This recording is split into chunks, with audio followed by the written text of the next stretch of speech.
고난 너머에 더 큰 고난이 기다린다 할지라도 오직 하나님의 말을 신뢰합시다. 여러분의 영혼의 시력이 회복되기를 마음이 없는 자에게 시청자가 아니라 우리는 예배자가 되어야 됩니다.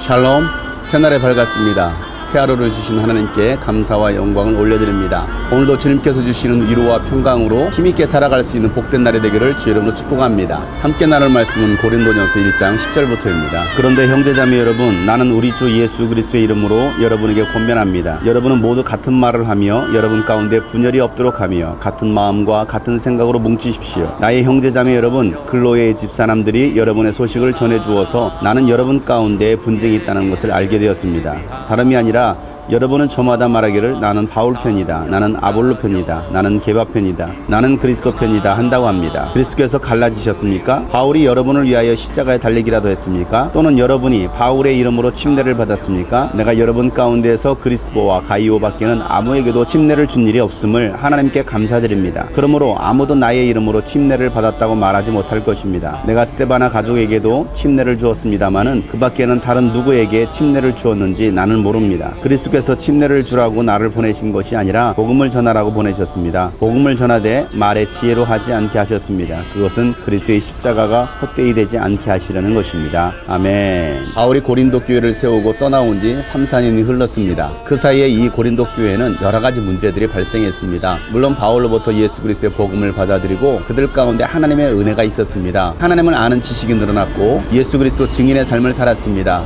또한 그들 가운데는 성령께서 주시는 각양 은사가 있었습니다.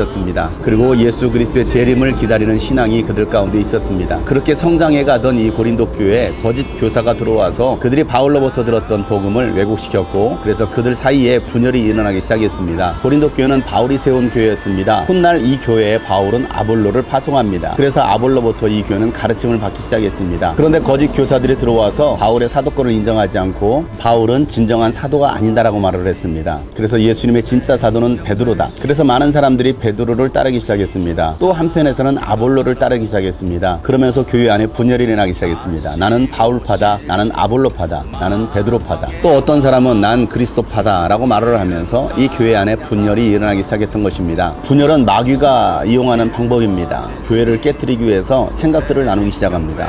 마음이 나누기 시작합니다. 마음을 나누기 시작합니다. 마음과 생각이 나뉘어지면 결국은 싸울 수밖에 없습니다. 그래서 이 교회 안에 싸움이 잦아들었습니다. 이 소식을 바울은 글로의 집사람들로부터 전해들었습니다. 그래서 바울은 이 편지를 쓰면서 이 고린도 교회 성도들에게 부탁하기를 여러분 같은 말을 하고 같은 마음과 같은 생각으로 하나가 되어서 분열이 없도록 하십시오 라고 오늘 편지를 쓰고 있는 것입니다. 바울은 사람의 지혜에서 나온 말로 전하지 않았습니다. 오직 성령께서 주시는 그 능력으로 예수 그리스도의 복음을 전했습니다. 교회는 예수 그리스도의 복음으로 하나가 되는 것입니다. 성령으로 하나 되는 것입니다. 마귀는 가정을 깨트리고 교회를 깨트리기 위해서 마음과 생각을 나누게 합니다. 그로 인해 분열이 일어나면 결국 하나님을 떠나게 되어 있습니다. 가정이 무너지고 교회가 무너지면 결국은 하나님의 나라를 세울 수 없게 되는 것입니다. 여러분, 우리는 예수 그리스도의 복음으로 하나가 된 사람들입니다. 교회는 예수 그리스도의 복음으로 하나가 되어야 됩니다. 그래서 우리는 예수님과 같은 생각을 해야 되고 예수님처럼 같은 말을 해야 되고 예수님의 마음을 품어야 됩니다. 또한 교회에 하나님은 리더를 세워주셨습니다. 담임 목회자를 세우시고 그로 하여금 하나님의 뜻을 전달하게 하셨습니다. 그래서 교회가 하나가 되려면 담임 목회자와 같은 생각을 하고 같은 마음을 품고 같은 말을 해야 합니다. 그렇게 하지 않는다면 교회는 분열되고 결국 하나님의 뜻을 이루지 못하는 것입니다. 혹시 여러분의 마음이 나누어졌습니까? 같은 생각을 품지 못하고 같은 말을 하고 있지 못하고 있습니까? 다시 우리는 하나가 되어야 됩니다. 한국교회 안에 일어나는 분열, 교회 안에서 일어나는 분열, 가정에서 일어나는 그 모든 분열들이 이제는 그리스도의 마음으로 그리스도의 생각으로 하나가 되어야 됩니다. 하나가 될 때 여러분 교회를 통해서 여러분의 삶을 통해서 여러분의 가정을 통해서 하나님은 위대한 일을 행하실 것입니다. 하나님께서 저를 부르시고 보내신 것은 침례를 주라고 부르신 것이 아니라 예수 그리스도의 복음을 전하라고 부르셨습니다. 복음을 말하되 사람의 지혜의 말로 하지 아니하고 그리스도의 능력으로 전하는 것은 그리스도의 십자가가 헛되지 않게 하려는 것입니다. 저는 자랑할 것이 아무것도 없습니다. 오직 예수 그리스도의 복음, 예수 그리스도의 십자가만을 자랑합니다. 그래서 복음이 헛되지 않도록 저는 오늘도 예수 그리스도의 복음을 전합니다. 사랑하는 성도 여러분, 같은 말을 하시길 바랍니다. 같은 마음을 품고 같은 생각을 가지고